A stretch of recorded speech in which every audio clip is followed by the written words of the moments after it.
بسم اللہ الرحمن الرحیم الف لام را تلک آیات الکتابی، یہ آیتیں ہیں کتاب کی، المبین واضح، یہ آیتیں ہیں کتاب کی واضح۔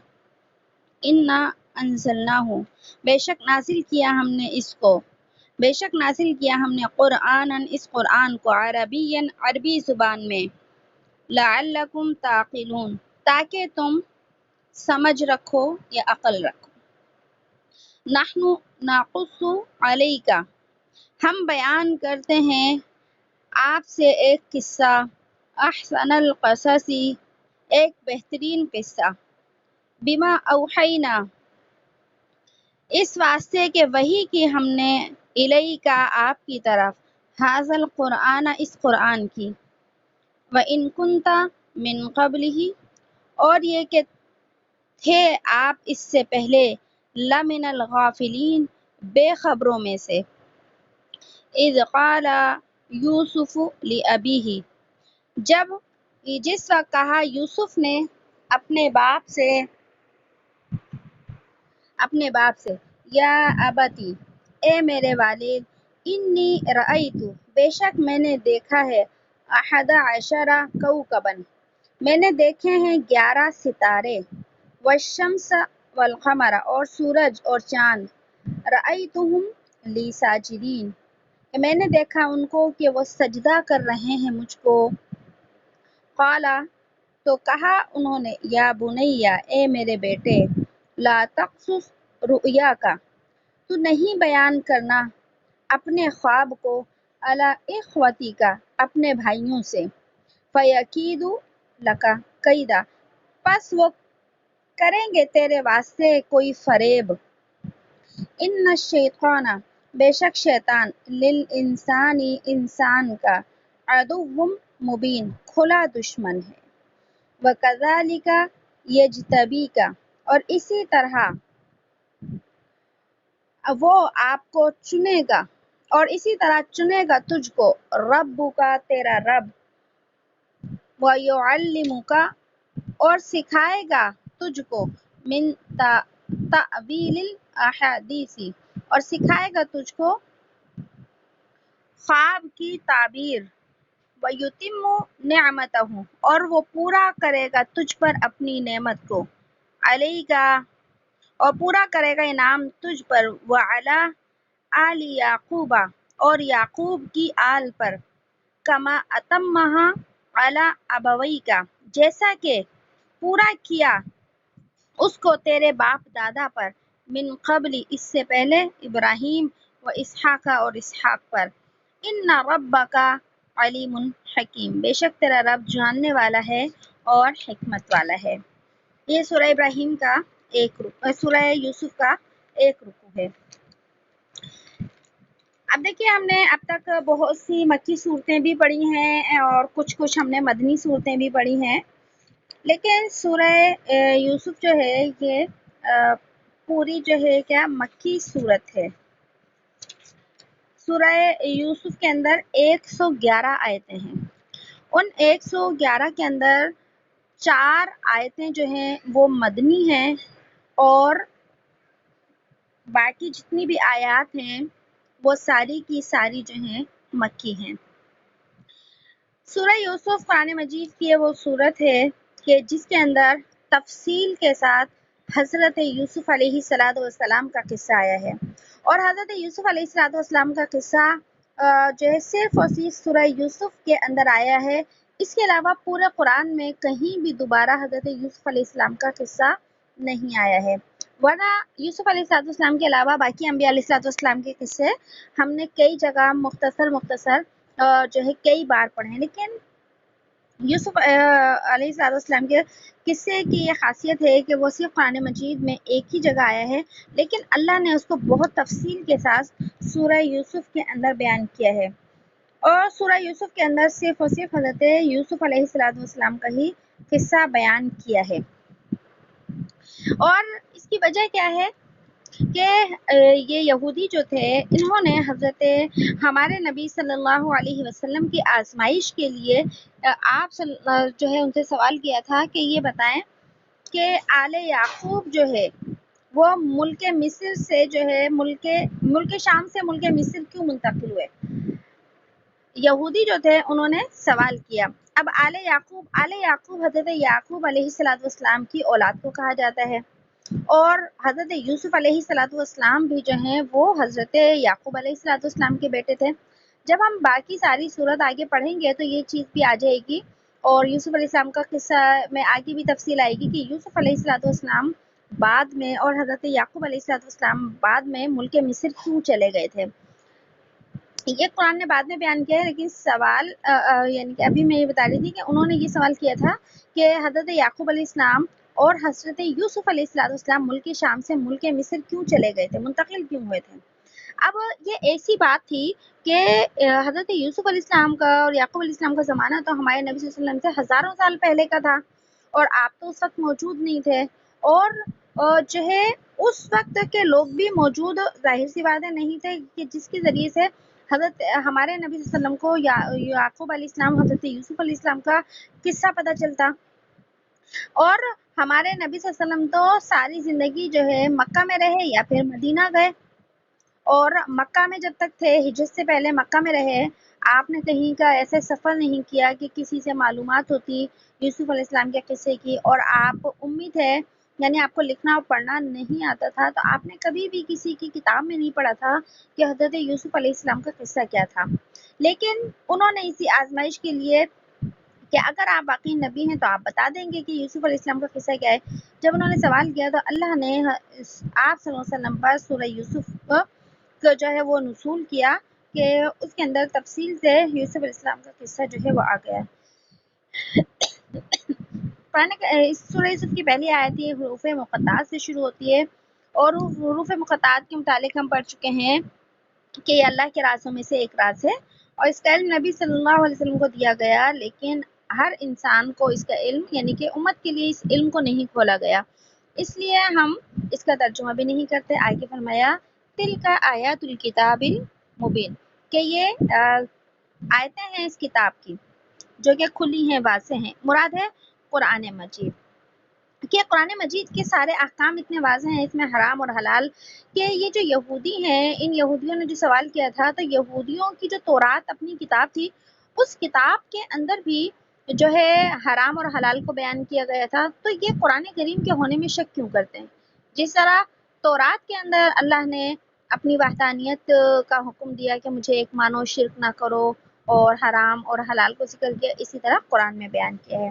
اس کے بعد آگے فرمایا انا انزلنا، کہ بے شک ہم نے اس قرآن کو عربی زبان میں نازل کیا ہے، شاید تم سمجھ حاصل کر لو۔ تو دیکھیے اس سے پتہ چل گیا کہ جو ہے وہ قرآن مجید کو عربی میں، اور یہ آیت کئی جگہ جو ہے وہ کیا ہوئی ہے، نازل ہوئی ہے۔ جی دیکھیے اس کے بعد پھر قرآن نے کہا کہ ہم نے جو ہے یہ قرآن عربی میں نازل کیا۔ کیوں نازل کیا؟ اللہ نے یہاں یہ آیت کیوں بیان فرمائی؟ اس لیے کہ جو یہود تھے وہاں کے مدینہ کے یا خیبر کے جو یہودی تھے وہ بھی عربی بولتے تھے، تو اس لیے اللہ نے ان کو اچھے طریقے سے سمجھانے کے لیے اس قصے کو عربی کے اندر جو ہے وہ نازل کیا۔ پھر آگے فرمایا نحن نقص علیک، کہ ہم آپ سے بہترین قصہ جو ہے وہ کیا کرتے ہیں، بیان کرتے ہیں۔ اور اللہ نے یہ بھی بیان فرما دیا وَإِن كُنْتَ مِن قَبْلِهِ، کہ نبی آپ اس قصے سے لمن الغافلین، آپ پہلے ناواقف تھے، آپ کو حضرت یوسف علیہ السلام کے قصے کے بارے میں کچھ بھی نہیں پتا تھا، لیکن اب ہم آپ کو بتاتے ہیں کہ آل یعقوب کون تھے اور ان کے ساتھ کیا ہوا تھا۔ تو اس سے جو مدینہ کے یہودی تھے ان کو یہ بتانا مقصود تھا کہ اللہ کے نبی تو امی ہیں اور پڑھے لکھے نہیں ہیں، لکھنا پڑھنا نہیں جانتے، لیکن آپ کے پاس جو علم ہے یقیناً یہ وحی الہی ہے، آپ کے پاس ایسا کوئی علم نہیں ہے جو کہ کتاب سے حاصل کیا گیا ہو، لہٰذا تم انہیں سچا نبی کیوں نہیں مانتے، یہ مطلب ہے۔ آگے سے اللہ پاک نے یوسف علیہ السلام کا قصہ شروع سے بیان کرنا شروع کیا ہے۔ فرمایا اذ قال یوسف، کہ یوسف علیہ السلام نے خواب دیکھا۔ یوسف علیہ السلام حضرت یعقوب علیہ السلام کے کیا تھے، بیٹے تھے۔ تو جب یہ چھوٹے تھے تو انہوں نے کیا دیکھا، ایک خواب دیکھا. اس خواب کے اندر انہوں نے دیکھا کہ 11 ستارے ہیں اور ایک سورج اور ایک چاند ہے، اور وہ ان کو کیا کر رہے ہیں، سجدہ کر رہے ہیں. یہ بھی آیت کے اندر ابھی ہم نے پڑھ لیا ترجمہ، انی رأیت احد عشرہ کوکبن، کہ میرے والد میں نے دیکھا کہ 11 ستارے ہیں، سورج اور چاند ہے اور مجھے سجدہ کر رہے ہیں. جب حضرت یعقوب علیہ السلام نے یہ بات سنی نا تو فوراً کہنے لگے کہ سمجھ گئے، کیونکہ یعقوب علیہ السلام کون تھے، پیغمبر تھے. پیغمبر تھے تو خواب کی تعبیر فوراً سمجھ میں آ گئی کہ 11 ستاروں سے 11 بھائی مراد ہیں اور سورج اور چاند سے ماں باپ مراد ہیں. تو یہ جو خواب تھا ایک بہت برکتوں والا خواب تھا. تو اس لیے جو ہے اللہ حضرت یعقوب علیہ السلام نے اپنے بیٹے کو یعنی یوسف السلام کو منع فرما دیا کہ یہ خواب جو ہے اپنے بھائیوں کو مت بتانا.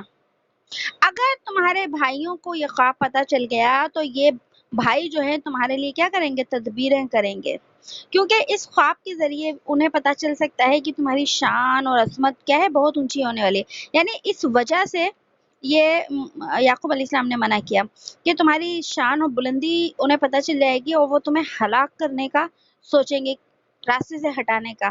اس لیے اپنے بھائیوں کو یہ خواب بالکل نہیں بتانا. اور آگے قرآن کہتا ہے ان الشیطان، کہ شیطان انسان کا کھلا دشمن ہے. مطلب کیا ہے کہ شیطان انسان کا دشمن ہے، تو وہ تمہارے بھائیوں کو تم سے کیا کر دے گا، لڑا دے گا حسد کی وجہ سے. اس لیے اپنے بھائیوں کو یہ خواب نہیں بتانا. جس وقت حضرت یوسف علیہ السلام نے یہ خواب دیکھا تھا اس وقت حضرت یوسف علیہ السلام کی والدہ وفات پا چکی تھی. یہ اور حضرت یوسف جو ان کی والدہ تھی ان کی بہن سے حضرت یعقوب علیہ السلام کا جو ہے کیا ہوا تھا، نکاح ہوا تھا. تو دیکھیں یعقوب علیہ السلام کی جو باقی بھائی تھے نا وہ ان کی جو ہے کیا تھے، باپ شریک بھائی تھے، ماں دونوں کی جو تھی وہ کیا تھی، الگ الگ تھیں. یعقوب علیہ السلام کی 2 شادیاں ہوئی تھیں. پہلے ایک بہن تھی، پھر ان کا انتقال ہو گیا تو دوسرے بہن سے جو ہے ان کا نکاح ہوا. تو یوسف علیہ السلام اور ان کے جو سگے بھائی تھے ان کا نام تھا بنیامین، اور باقی جو بھائی تھے وہ یہ 2 بھائی الگ تھے اور باقی جو بھائی تھے جو ہے وہ دوسری والدہ سے تھے. اب اس قرآن کریم کی آیات سے جو ہے بہت سارے مسئلے جو ہیں وہ پتہ چلتے ہیں. ایک تو یہ پتہ چلتا ہے کہ انبیاء علیہ السلام کے جو خواب ہوتے تھے وہ بھی وحی کا درجہ رکھتے تھے، جیسے کہ ہم نے ابراہیم علیہ السلام کے قصے میں بھی پڑھا ہے، اور اسی طرح ہمارے نبی صلی اللہ علیہ وسلم کو بھی کئی دفعہ وحی جو ہے وہ خواب کے ذریعے ملی. اسی طریقے سے انبیاء علیہ السلام کے خواب جو ہے وحی. لیکن اس کے علاوہ عام انسانوں کے خواب کی 3 قسمیں ہوا کرتی ہیں. تو بالکل آسان الفاظ میں بتا دیتی ہوں، اور ہو سکتا ہے کہ آپ کو پہلے سے بھی یہ پتہ ہو کہ انسان جو خواب میں مختلف صورتیں یا واقعات یا چیزیں دیکھتا ہے، تو ایک تو کیا ہوتا ہے کہ جو بیداری کی حالت میں انسان جو کچھ کر رہا ہوتا ہے وہی چیزیں اسے خواب میں نظر آنا شروع ہوتی ہیں. بعض اوقات دیکھیں ہم کسی پریشانی میں گرفتار ہوتے ہیں یا گھر میں کوئی خوشی کا موقع ہوتا ہے، جب ہم سوتے ہیں تو ہمیں وہی چیزیں خواب میں نظر آنے لگتی ہیں. ایک شاگرد طالب علم ہوتا ہے تو وہ امتحان کی تیاری کر رہا ہوتا ہے تو خواب میں بھی اسے امتحان ہی نظر آ رہا ہوتا ہے. تو یہ ایسی چیزیں ہوتی ہیں، ایسے خوابوں کی کوئی بھی تعبیر نہیں ہوتی. ٹھیک ہے، یہ تصویل ہوتے ہیں. دوسرے نمبر پر جو ہوتے ہیں خواب وہ شیطانی خواب ہوتے ہیں کہ شیطان جو ہے کچھ صورتیں یا کوئی چیز واقعات جو ہے یا کوئی بھی کبھی خوش کرنے والے یا ڈرانے والی جو چیزیں ہیں وہ شیطان کی طرف سے ہوتی ہیں. دیکھیں بعض اوقات انسان کیا ہوتا ہے، خواب میں ڈر جاتا ہے، کسی جانور سے ڈر جاتا ہے یا کوئی ایسی خطرناک چیز نظر آ جائے اسے، تو یہ شیطان ڈراتے ہیں. اسی طریقے سے یاد رکھیے جہاں پر جنات ہوتے ہیں یا کسی کے اوپر جنات کا سایہ ہو تو وہ جنات بھی انہیں خطرناک اور خوفناک خواب دکھاتے ہیں.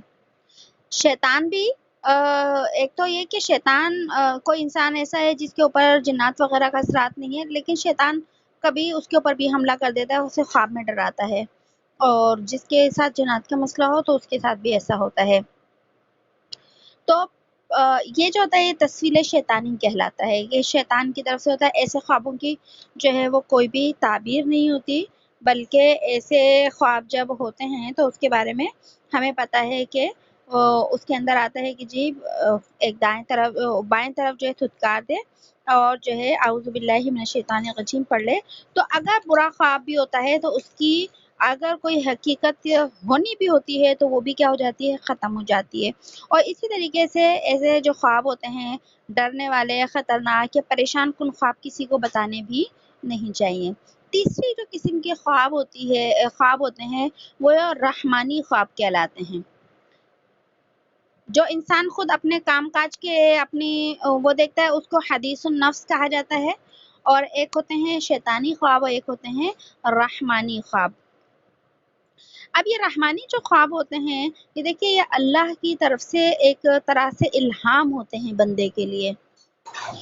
کبھی یہ خواب انسان کے لیے اللہ کی طرف سے ہوتے ہیں اس کی تنبیہ کے لیے کہ وہ بندہ راہ راست پر آ جائے، اگر وہ اللہ سے دور ہے یا اس کے کوئی گناہ ہے تو اس کی تنبیہ کے لیے اس کو وہ خواب دکھائے جاتے ہیں اللہ کی طرف سے کہ یہ توبہ کر لے۔ اور نیک لوگ ہوتے ہیں ان کو خوشخبریاں دی جاتی ہیں اللہ کی طرف سے۔ تو یہ مومن کا ایک خواب ہوتا ہے۔ اسی طرح حدیث پاک کے اندر آتا ہے کہ نبوت باقی نہیں ہے لیکن نبوت کا 46واں حصہ جو ہے یعنی کہ اچھے خواب باقی ہیں، یعنی اب اچھے خواب اب بھی انسانوں کو کیا ہوتے ہیں، نظر آتے ہیں۔ لیکن کوئی بھی انسان، کوئی بھی اللہ والا، کوئی بھی اگر خواب دیکھتا ہے تو اس خواب سے کوئی حکم ثابت نہیں ہوتا کہ شریعت کا کوئی حکم ثابت ہو، کوئی چیز حرام ہو جائے خواب میں دیکھ کر، کوئی چیز حلال ہو جائے، کوئی چیز سنت بن جائے، ایسا کچھ بھی نہیں ہوتا۔ حرام حلال جو قرآن سے ثابت ہو چکا ہے بس وہی ہے، سنت وہی ہے جو نبی صلی اللہ علیہ وسلم کا کیا ہے، طریقہ ہے۔ ایک شخص ہے، انہوں نے خواب دیکھا، ایک بہت اللہ والے تھے اور ان کا جو ہے ساری زندگی ان کی دین میں اور جو ہے وہ عبادت میں اور اپنی جو ہے اللہ کے راستے میں گزری، تو ان کا انتقال ہو گیا۔ ان کو ایک دوسرے بزرگ نے خواب میں دیکھا کہ وہ ہیں اور ان کی داڑھی نہیں ہے، حالانکہ زندگی بھر تو بارش تھے، داڑھی تھی، لیکن انہوں نے جب خواب میں دیکھا داڑھی نہیں تھی تو بڑے پریشان ہو گئے کہ ایسے کیسے ہو سکتا ہے، یہ تو بڑے اللہ والے تھے، ان کی داڑھی نہیں ہے۔ پھر انہوں نے اس خواب کی تعبیر کسی دوسرے اللہ والے سے پوچھی کہ میں بہت پریشان ہوں کہ ان کی داڑھی نہیں ہے خواب کے اندر۔ جب انہوں نے سنا تو انہوں نے کہا یہ بہت مبارک خواب ہے اور جو مرنے والے آپ کے دوست تھے وہ جنتی ہیں۔ پوچھا کیسے؟ یعنی اس خواب سے یہ بشارت ملی ہے کہ وہ جنتی ہے۔ پوچھا کیسے؟ تو انہوں نے بتایا کہ دیکھیں احادیث طیبہ میں آتا ہے کہ جنتی مردوں کی داڑھی نہیں ہوگی جنت کے اندر۔ دنیا میں تو ہے نا داڑھی رکھنے کا حکم، جنت میں داڑھی رکھنے کا حکم نہیں ہے، مردوں کی داڑھی نہیں ہوگی۔ تو ان کی داڑھی کا نہ ہونا اس بات کی نشانی ہے کہ وہ جنتی ہیں۔ تو خواب کی تعبیر جو ہے ظاہر سی بات ہے یہ مبشرات بھی ہوتی ہے، لوگوں کے لیے جو ہے تنبیہ ہوتی ہے، تو اسی طریقے سے کیا ہوتی ہیں، بشارتیں بھی ہوتی ہیں۔ اسی طریقے سے اگر کوئی کافر یا فاسق آدمی خواب دیکھتا ہے تو اس کا خواب جھوٹا ہوگا، یعنی کافر ہے، یا کوئی فاسق یعنی گناہ گار ہے، تو کیا ان کو بھی سچے خواب اللہ کی طرف سے دکھائے جا سکتے ہیں یا نہیں؟ تو مومن کو جس طرح سے سچے خواب نظر آتے ہیں اللہ کی طرف سے، اب دیکھیے مومن کو تو کیا ہے کہ اچھے خواب نظر آئیں گے اور اگر گناہ ہے تو تنبیہ بھی ہوگی۔ اب کافر کو بھی جو ہے وہ تنبیہ بھی ہو سکتی ہے اور اسے اللہ آگے کی کوئی بشارت بھی دے سکتے ہیں کہ اگر وہ اسلام قبول کر لے۔ تو قرآن اور احادیث سے یہ ثابت ہے کہ سچے خواب بعض اوقات کافر کو بھی آ جاتے ہیں اور جو کافر فاسق یعنی گناہ گار لوگ ہوتے ہیں ان کو بھی سچے خواب نظر آ سکتے ہیں۔ اور دلیل کیا ہے؟ اسی سورہ یوسف کے اندر آگے جا کے ہم پڑھیں گے کہ جب حضرت یوسف علیہ السلام کو جیل میں ڈالا گیا تو جیل کے اندر دو لوگ تھے، ان میں سے ایک جو ہے بادشاہ کو شراب پلانے والا تھا، وہ بھی کافر تھا، اور دوسرا جو تھا وہ بادشاہ کا باورچی تھا، وہ بھی کافر تھا۔ ان دونوں کو جو خواب نظر آیا تھا وہ سچا تھا بالکل۔ تو کافروں کو بھی سچے خواب نظر آ سکتے ہیں۔ اور دوسری بات جو وہ ہوتے ہیں گناہ گار لوگ ہوتے ہیں ان کو بھی نظر آ سکتے ہیں، جیسے کہ احادیث طیبہ میں کسریٰ جو بادشاہ ہے اس کا خواب تھا، اس نے بادشاہ نے خواب دیکھا تھا آپ صلی اللہ علیہ وسلم کی بعثت سے متعلق، وہ بھی صحیح ہو گیا تھا۔ اسی طریقے سے اور بھی لوگوں کے خواب آتے ہیں، وہ صرف میں نے مختصراً آپ کو بتا دی۔ اچھا، اس کے علاوہ ایک اہم پوائنٹ ہے، یہ بات سمجھ لیں اس سے کہ جو شخص اگر گناہ گار ہے، زندگی گناہ میں گزر رہی ہے، لیکن اسے سچا خواب، اس نے جو خواب دیکھا اور وہ خواب پورا ہو گیا، سچا خواب ہو گیا۔ اچھا خواب ہونا دیکھیے الگ چیز ہے، کہ اس کو اچھی بشارت ملنا ایک الگ چیز ہے، اور خواب کا سچا ہونا ایک الگ چیز ہے۔ میں نے یہاں پر یہ الفاظ استعمال کیے ہیں، کافر اور فاسق آدمی کو سچے خواب نظر آ سکتے ہیں۔ یہ ضروری نہیں ان کو اچھے خواب نظر آئیں، وہ کافر ہے تو اسے جنت کی بشارت کی خوشخبری ملے، یا کافر ہے فاسق ہے کبھی نماز نہیں پڑھتا جنت کی بشارت کی خوشخبری ملے، نہیں، سچے خواب نظر آ سکتے ہیں، لیکن بشارتوں والے خواب، جنت کی بشارتوں کے خواب تو مومنین اور صالحین کو نظر آتے ہیں۔ اب اگر کسی کافر کو یا کسی گناہ گار شخص کو کوئی نیک خواب نظر آ گیا، کوئی خواب نظر آ گیا، وہ سچا بھی ہو گیا، اب اگر سچا ہو گیا تو یہ اس شخص کے نیک ہونے کی دلیل نہیں ہے۔ ہمارے ہاں عام معاشرے کے اندر یا وہ طبقہ جس میں کم علمی زیادہ ہوتی ہے، وہ ایسے لوگوں کو بڑا پہنچا ہوا سمجھ لیتے ہیں۔ اسی لیے میں یہ پوائنٹ واضح کر رہی ہوں، خواب کا اچھا ہونا ایک الگ چیز ہے، بشارت کا ہونا ایک الگ چیز ہے، اور خواب کا سچا ہونا ایک الگ چیز ہے۔ اب کسی ایسے شخص کو جس نے زندگی بھر کبھی نماز نہیں پڑھی ہو، جس کی زندگی میں کبھی دین نہ ہو، اس نے کوئی خواب دیکھا اور ویسے ہی پورا ہو گیا، اب لوگوں نے سمجھ لیا کہ یہ تو بڑا ولی بن گیا ہے، یا بڑا بابا بن گیا ہے، پیر بن گیا ہے، اس کو پوجنا شروع کر دیا، تو ایسا نہیں ہوتا۔ یہ نیک اور صالح ہونے کی نشانی نہیں ہوتی۔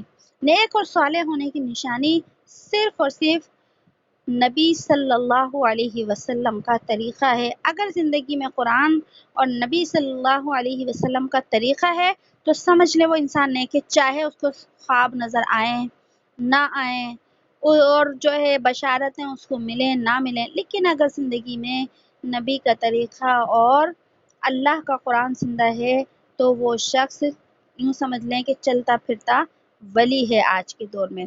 لیکن جہالت آج ہمارے معاشرے کے اندر اتنی زیادہ پھیل گئی ہے کہ لوگ جو ہے ایسے جو جاہل ہیں اپنے خواب اگر بتاتے ہیں، وہ سچے ہوں یا جھوٹے ہوں، تو اس کو پھر ولایت کی نشانی سمجھ لیتے ہیں۔ اچھا، بعض لوگ تو یہ سمجھتے ہیں کہ اولیاء کچھ بھی نہیں ہوتے اور ولایت کچھ بھی نہیں ہوتی، یہ تو سارے جو ہے ایک ایسی من گھڑت چیز ہے، یہ بات بھی غلط ہے، ایسی بات نہیں۔ اصل میں ہمارے ہاں ولی جو ہے، یہ ٹاپک تو نہیں ہے یہاں پر، لیکن ایک تھوڑی سی بات آ گئی جو میں سمجھا رہی ہوں۔ ہمارے ہاں ولی کا جو ایک تصور ہے نا، وہ ایک الگ ہے۔ ہمارے ہاں سمجھتے ہیں کہ جو ولی ہے بہت جو ہے اس نے اپنا رنگ ڈھنگ اور حلیہ کچھ اور بنایا ہوا ہے، کسی جو ہے مزار کے اوپر وہ بیٹھا ہوا ہے، جی اس کو ہم ولی سمجھتے نہیں، ایسے لوگ ولی نہیں ہوا کرتے۔ ولی اللہ کے دوست کو کہا جاتا ہے۔ قرآن کریم کے اندر بھی اولیاء اور ولی کا لفظ آیا ہے، مطلب ہے اللہ کے دوست۔ جو شخص اللہ سے اور اللہ کے نبی صلی اللہ علیہ وسلم سے جتنا زیادہ قریب ہوگا، آپ سمجھ لیں وہ اتنا بڑا ولی ہے۔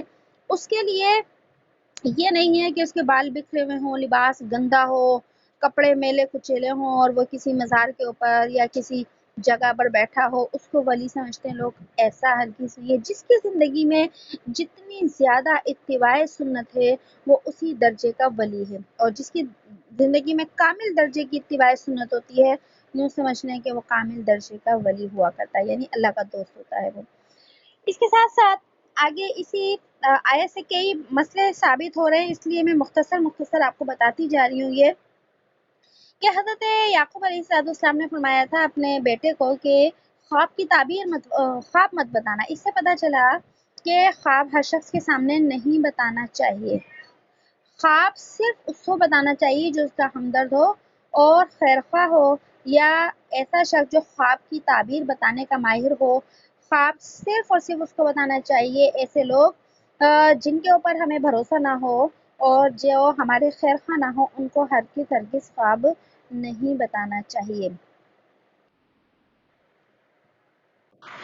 تو خواب دیکھیے ہر انسان کو نہیں بتانا چاہیے، کیونکہ بعض اوقات ایسا ہوتا ہے ہم نے خواب کسی کو بتا دیا، سننے والے نے اپنی سمجھ کے مطابق اس کی کوئی تعبیر بتا دی، حالانکہ اس کو پتہ بھی نہیں ہے، لیکن ہمارے یہاں جیسے عورتیں ہیں نا، عام طور سے وہ ہر بات کو بتانے کی ماہر ہوتی ہیں، مسئلے بھی، دوا بھی، ساری چیزیں چاہے نہ بھی پتہ ہو، اور جن کو پتہ ہے ان کو تو بتانا چاہیے مسئلے مسائل، لیکن جن کو نہ پتہ ہو تو ان کو نہیں بتانا چاہیے۔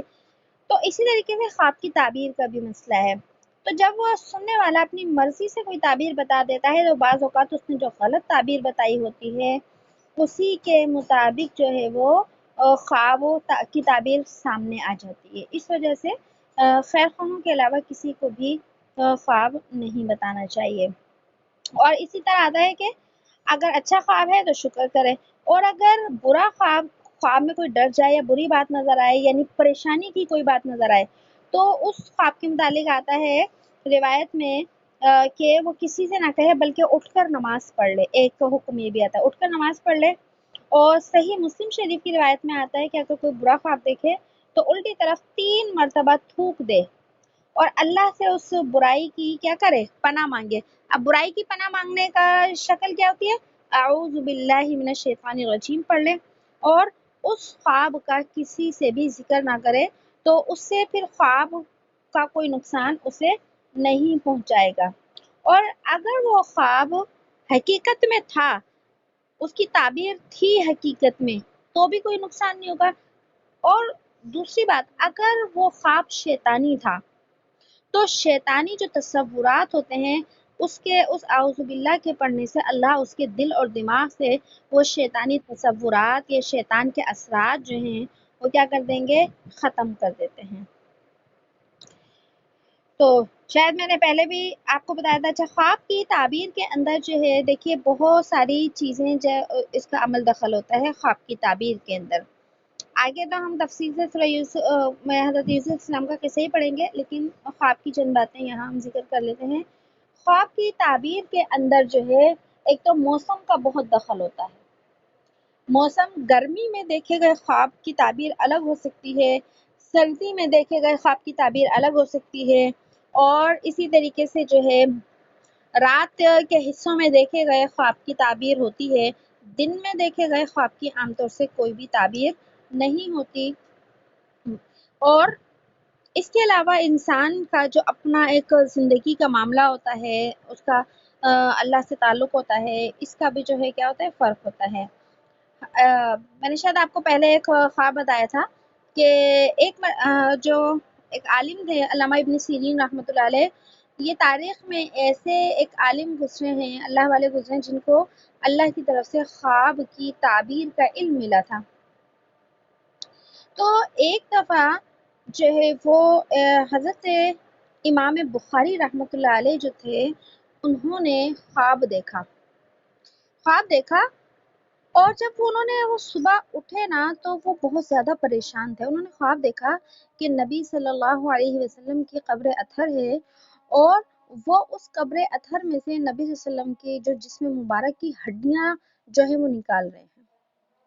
جب امام بخاری رحمۃ اللہ علیہ بیدار ہوئے تو بہت زیادہ پریشان تھے اس خواب کی وجہ سے کہ یہ میں نے کیسا خواب دیکھا، لیکن ظاہر اللہ والے تھے، انہوں نے تعبیر اپنے غلام کو کہا، یہ خواب بتایا اور کہا کہ علامہ ابن سیرین رحمۃ اللہ علیہ کے پاس جاؤ، لیکن ان کو ہرگز میرا نام نہ بتانا کہ یہ خواب کس نے دیکھا، کیونکہ وہ ڈرے ہوئے تھے بہت زیادہ کہ یہ کیسا خواب دیکھا ہے۔ تو جب وہ غلام جو ہے، ان کے خادم جو ہے، علامہ ابن سیرین کے پاس جاتے ہیں، خواب بتاتے ہیں، تو وہ کہتے ہیں کہ خواب کی تعبیر بعد میں بتاؤں گا، یہ بتاؤ کہ یہ خواب کس نے دیکھا ہے۔ تو وہ کہتے ہیں کہ حضرت میں یہ نہیں بتا سکتا، مجھے اجازت نہیں ہے بتانے کی۔ تو کہا کہ اگر تم مجھے نام نہیں بتاؤ گے تو میں تمہیں اس کی تعبیر نہیں بتاؤں گا۔ تو وہ خادم واپس لوٹ جاتے ہیں، پھر جا کر بتاتے ہیں کہ امام بخاری رحمۃ اللہ علیہ کو کہ انہوں نے حضرت نے خواب کی تعبیر بتانے سے انکار کر دیا ہے، کہا نام پوچھا ہے کس نے دیکھا ہے۔ پھر مجبوراً بتاتے ہیں کہ جاؤ بتا دینا، کہ کس نے خواب دیکھا ہے۔ جب وہ خادم جاتے ہیں اور بتاتے ہیں کہ محمد بن اسماعیل نے خواب دیکھا ہے، تو علامہ ابن سیرین رحمۃ اللہ علیہ فرماتے ہیں کہ یہ خواب وہی دیکھ سکتے ہیں، یعنی یہ انہی کے لائق ہے، یہ خواب وہی دیکھ سکتے ہیں۔ پھر بتایا کہ اس خواب کی تعبیر کیا ہے کہ اللہ پاک محمد بن اسماعیل سے جو ہے نبی صلی اللہ علیہ وسلم کی احادیث کی جمع کرنے کا کام لیں گے، جاؤ ان کو یہ خوشخبری سنا دینا۔ اس کے بعد امام بخاری رحمۃ اللہ علیہ کو جو ہے وہ بخاری شریف لکھنے کا شرف حاصل ہوا۔ تو بعض اوقات خواب ہمیں ایسا لگتا ہے کہ بہت عجیب سے ہیں، لیکن حقیقت میں اس خواب کی تعبیر جو ہے بہت اچھی ہوتی ہے۔ اسی طرح علامہ ابن سیرین رحمۃ اللہ علیہ کے واقعات میں آتا ہے ان کے پاس ایک عورت آئی اور وہ بہت پریشان تھی، کہنے لگی حضرت میں نے خواب دیکھا ہے، اور میں نے خواب دیکھا ہے کہ میرا ایک بیٹا ہے، اور ایک ہی بیٹا تھا اس کا۔ اس نے دیکھا کہ میرے بیٹے کا ایک پیر جو ہے مشرق میں ہے اور ایک پیر مغرب میں ہے، جیسے ٹانگیں چوڑی کر کے کھڑے ہو جائیں۔ تو کہا میرا بیٹے کا ایک پیر مغرب میں ایک مشرق میں ہے، اور میں یہ خواب دیکھ کر بہت پریشان ہوں۔ تو حضرت نے پوچھا تم نے یہ خواب کسی کو بتایا تو نہیں ہے؟ تو کہنے لگی کہ میں نے بتایا ہے۔ پوچھا کس کو بتایا ہے؟ کہا ایک عورت کو بتایا ہے۔ تو حضرت نے پوچھا اس عورت نے کیا کہا؟ تو وہ کہنے لگی کہ اس عورت نے جو ہے یعنی کہ پریشانی کا اظہار کیا اور کہنے لگی اللہ تیرے بچے پر رحم کرے، کون سی اس کے اوپر مصیبت آنے والی ہے، اس طرح کی یعنی اس نے بات کی۔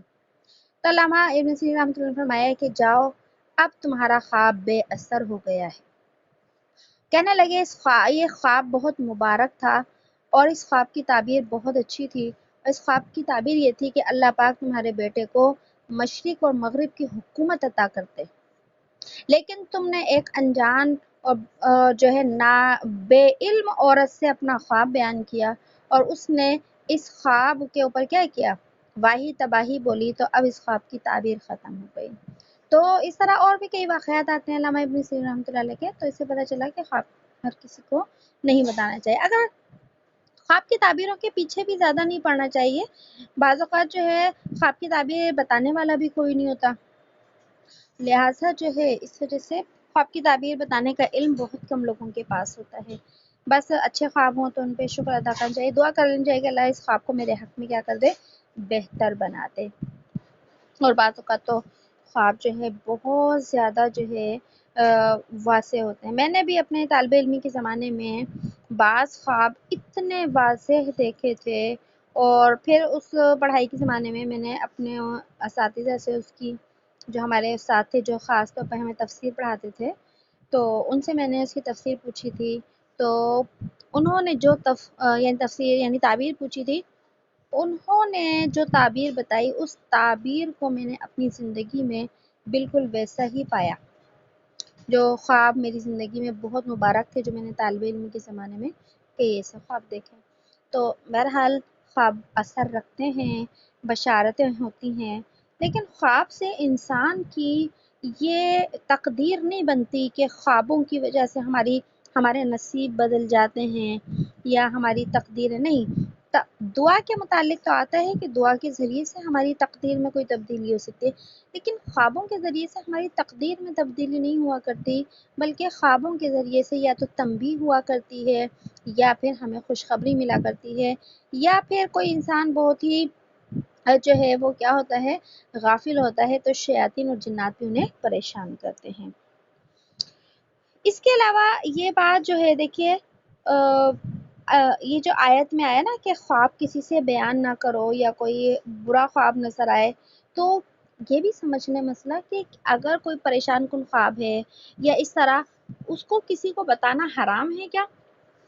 تو بتانا خواب کا کسی کو حرام نہیں ہے، بلکہ یہ خیر خواہی کے طور پر منع کیا گیا ہے۔ بس اگر کسی نے کوئی پریشان کن خواب ہے اور وہ کسی کو بیان کر دیا، تو یہ نہیں ہے کہ اس نے کوئی گناہ کر دیا، اس نے کوئی حرام کام کر دیا، نہیں، ایسی کوئی بات نہیں ہے۔ بس شریعت نے یہ تھوڑا اس لیے منع کیا ہے کہ اس انسان کے لیے کیا ہو، خیر خواہی کے طور پر، ورنہ حرام اور حلال کی یا جائز ناجائز کی اس میں بات نہیں ہے۔ اور اچھا، اب خواب کس کو نہیں بتانا چاہیے؟ وہ انسان جو ہمارا خیر خواہ نہ ہو، جو ہمارا حاسد ہو اور جو ہماری ترقی کو دیکھ کر خوش نہ ہوتا ہو، اس کے دل میں جلن پیدا ہوتی ہو، لہٰذا ایسے لوگوں کو اپنے خواب نہیں بتانے چاہیے۔ اور تو یہ ساری تھوڑی سی تفصیل تھی۔ اس کے بعد جو ہے حضرت یوسف علیہ السلام نے جب اپنے بیٹے کو منع کر دیا کہ بیٹے اپنے بھائیوں کو خواب مت بتانا، اور آگے اس کی وجہ بھی قرآن نے بیان کر دی جو حضرت یعقوب علیہ السلام نے کہی تھی کہ یہ خواب سن کے وہ تمہارے لیے کیا کریں گے، ہلاکت کی تدبیر کریں گے، مار دیں گے تمہیں، کیونکہ شیطان تو چاہتا ہی یہ ہے کہ جو ہے وہ اللہ والے کامیاب نہ ہو اس وجہ سے۔ تو پھر آگے جو ہے اللہ پاک نے حضرت یعقوب علیہ السلام، قصہ یعقوب علیہ السلام کا ہے، الفاظ قرآن کے ہیں۔ اس کے بعد یعقوب علیہ السلام نے اپنے بیٹے سے کہا اسی طریقے سے اللہ تجھ کو چنے گا اور سکھائے گا تجھ کو خواب کی تعبیر۔ اب چننے سے مراد کیا ہے؟ چننے سے مراد ہے یہاں پر نبوت، کہ اے میرے بیٹے اس خواب کو تم کیا کرنا، چھپا لینا، کیونکہ اللہ مجھے اس خواب سے اشارہ مل رہا ہے کہ اللہ تمہیں نبوت سے سرفراز کریں گے، اللہ تمہیں نبوت کے لیے چن لیں گے، جس طرح اللہ نے جو ہے وہ کیا کیا تھا، جو تمہارے آباء و اجداد تھے، بابا تھے، ان کو بھی نبوت دی تھی، اسی طریقے سے جو ہے وہ کیا کریں گے، اللہ تمہیں بھی نبوت دیں گے۔ اور یہ جتنے بھی ہیں، یہ جو چاند اور سورج جو سجدہ کر رہے تھے، یہ 11 تارے جو سجدہ کر رہے تھے،